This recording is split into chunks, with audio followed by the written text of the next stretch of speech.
చూస్తూ ఉంటే మరి ఇది ఒక రేవంత్ రెడ్డి ప్రభుత్వానికి మరొకసారి చెంపపెట్టు లాంటిది.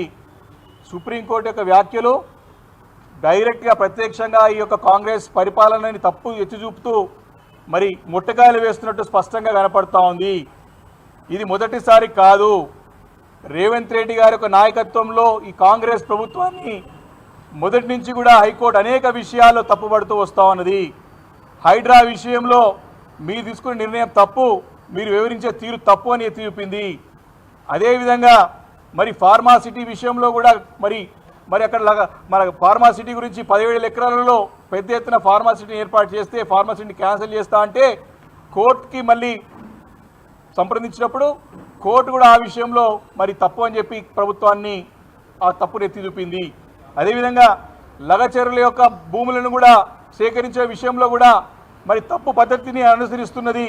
ఇది తప్పు అని చెప్పి కూడా మరి హైకోర్టు కూడా తప్పు మరి ముట్టగారు ఏడు కాకుండా మరి నేషనల్ హ్యూమన్ రైట్స్ కమిషన్ కూడా మరి ఏ రకంగా వీరు ప్రజలపైన మరి దౌర్జన్యం చేశారో కూడా ఆ రోజు వ్యాఖ్యానించడం జరిగింది. ఈరోజు కూడా లగచర్ల భూముల విషయంలో కూడా ఏదైతే వివరించే తీరున్నదో మరి అక్కడ అటవీ ప్రాంతం కాదు, అది అడవికి సంబంధించిన ప్రాంతం కాదు, ఇది ఫ్రీ ల్యాండ్ అని చెప్పి అప్పుడున్నటువంటి ప్రభుత్వంలో పెద్దలు సిఎస్ గారు ఆ రోజు ఎన్విరాన్మెంట్ కానివ్వండి వారి సబ్జెక్ట్లో ఉన్నది, ఆ రోజు ఫారెస్ట్ అండ్ ఎన్విరాన్మెంటల్ సబ్జెక్ట్లో ఉండే, అదేవిధంగా పొల్యూషన్ కంట్రోల్ బోర్డు కూడా చైర్మన్గా మరి వారు ఉండే.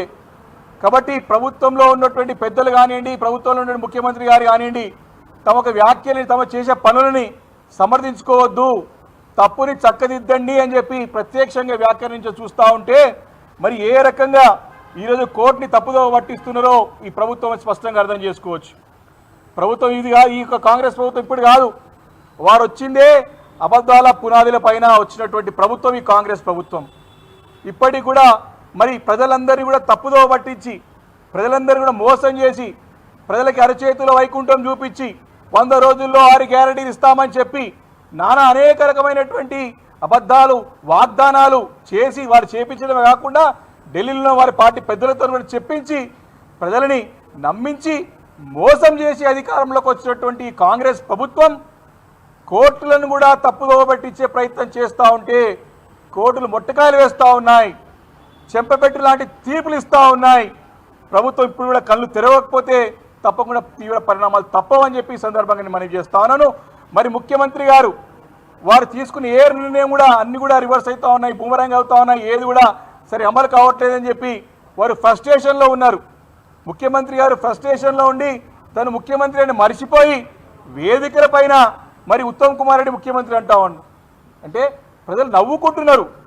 ముఖ్యమంత్రి గారు ఒక భాష, ముఖ్యమంత్రి యొక్క తీరు, వారి ఫ్రస్ట్రేషను, వారు చేసేటువంటి అసందర్భ పేలాపనలు చూసి ప్రజలు నవ్వుకుంటున్నారు, అసహించుకుంటున్నారు. ఇదే ముఖ్యమంత్రి దొరికిండయ్యా అని. ఈరోజు వారు తీసుకున్నటువంటి అనాలోచిత నిర్ణయాలు, వారు తీసుకుంటున్నటువంటి అనుభవరహితమైనటువంటి నిర్ణయాలు, వారి యొక్క అసమర్థతతో చేస్తున్నటువంటి పనులను ఇవన్నీ కూడా ఈ చేసే నిర్ణయాలతో తీసుకున్నటువంటి వ్యవహారంతో చేస్తున్న వ్యవహారంతో ప్రజలు ఇబ్బంది పడుతున్నారు. వారి యొక్క అనాలోచిత నిర్ణయాలు, వారి యొక్క అనుభవరహిత నిర్ణయాలు తెలంగాణ ప్రజలకి, తెలంగాణ రాష్ట్రానికి శాపంగా మారినాయి. ఈరోజు కోర్టులు కూడా అవే చెప్తామన్న సంగతి ఈ సందర్భంగా మనవి చేస్తా ఉన్నాను. ఈ ముఖ్యమంత్రి గారికి కేసీఆర్ గారు పేరు లేదే రోజు గడవదు. కేసీఆర్ గారి పేరు చెప్పుకొనే ఇంకా అదే పనులు చేస్తూ ఉన్నారు. రోజు కళలు కూడా కేసీఆర్ గారే వస్తారు వీరికి. వారు కేసీఆర్ పేరు చెప్తే వారు చేసింది చెప్పుకోవడానికి ఏమి లేదు. సంవత్సరంన్నర కావాలి వస్తూ ఉన్నా ఇంకా గత 10 సంవత్సరాలు ఏడుస్తూనే ఉన్నారు. వారితో పరిపాలన చేత కావట్లేదు, వారి అసమర్థుడని ఇప్పటికే తేలిపోయింది. వారు కూడా వాడి మాటల్లో ఒప్పుకునే సంగతిని గుర్తు చేస్తూ ఉన్నాను. నిన్న ఇచ్చినటువంటి 400 పోస్టులు కూడా ఇరిగేషన్ సంబంధించి కూడా ఆ నోటిఫికేషన్ గతంలో కేసీఆర్ గారు ప్రభుత్వం ఇచ్చిన నోటిఫికేషనే. మరి నిన్న మొన్న కూడా ఇరిగేషన్ మీద పెద్ద మాటలు మాట్లాడుతూ ఉన్నారు. చాలా సందర్భాల్లో మేము చాలా స్పష్టంగా ఛాలెంజ్ చేసినాం. బీఆర్ఎస్ పార్టీ తరఫున హరీష్ రావు గారు చాలా స్పష్టంగా ఛాలెంజ్ చేసినాడు, చర్చకు సిద్ధమా అని చెప్పి. నిన్న కూడా చెప్పినారు, దానికి సమాధానం రాదు, దాటివేసే ధోరణులతో వారు ముందుకు వెళ్తూ ఉన్నారు. కాబట్టి ఈరోజు ఈ ఎంక్వైరీ ఆ ఎంక్వైరీని మళ్ళీ ఎంక్వైరీ చేస్తానికి మళ్ళీ ఏదో చూసాం. నిన్న ఏదో ధరణి ఫోరెన్సిక్ ఆడిట్ అని చెప్తా ఉన్నారు. ఇది ఇప్పటికీ ప్రభుత్వం వచ్చి 10ల సంఖ్యలో ఎంక్వైరీలు చేసినారు.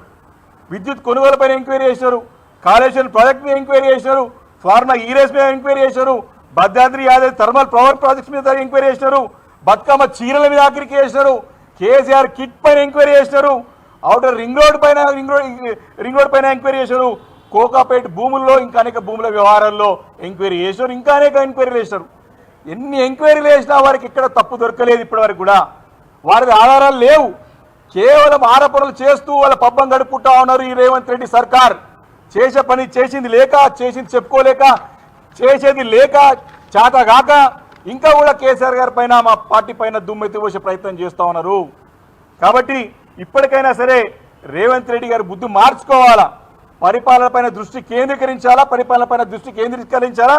వారు ఇచ్చినటువంటి 100 రోజుల్లో 6 గ్యారంటీలు కానివ్వండి, పరిపాలన పైన శ్రద్ధ వహించాలా. వారి పార్టీ నాయకులే, వారి ప్రభుత్వంలో ఉన్నటువంటి కాంగ్రెస్ పెద్దలే, ఢిల్లీలో ఉన్న కాంగ్రెస్ పెద్దలే వీరు చేతగాని ధనం అని చెప్పి స్పష్టంగా తెలుస్తూ ఉంది. కాబట్టి వారు అధికారంలో లేనప్పుడు కూడా కేసీఆర్ గారి పేరు చెప్పని పబ్బం గడుపుకున్నారు, అధికారంలో వచ్చిన తర్వాత కూడా ఇంకా కేసీఆర్ పేరు చెప్పే పబ్బం గడుపుకునే ప్రయత్నం చేస్తున్నారు. కానీ ప్రజలకి పరిపాలన అందించాల్సిన బాధ్యత ప్రభుత్వం పైన ఉన్నది. బాధ్యత గల అపోజిషన్ పార్టీగా తప్పకుండా వారు చేసే తప్పులన్నీ కూడా ఎత్తి చూపుతా ఉన్నాం. వారు మా మాట కాదు కదా, ప్రజలను కూడా పరిగణలోకి తీసుకోకుండా ముందుకు వెళ్తా ఉన్నారు. వారు చాలా మొండిగా పోతా ఉన్నారు, అహంకార పూరితంగా వ్యవహరిస్తూ ఉన్నారు. అందుకే కోర్టులు ప్రతి విషయంలో అడ్డుపడతా ఉన్నాయి. వారు చేసిన తప్పులు ఎత్తి చూపుతూనే ఉన్నారు.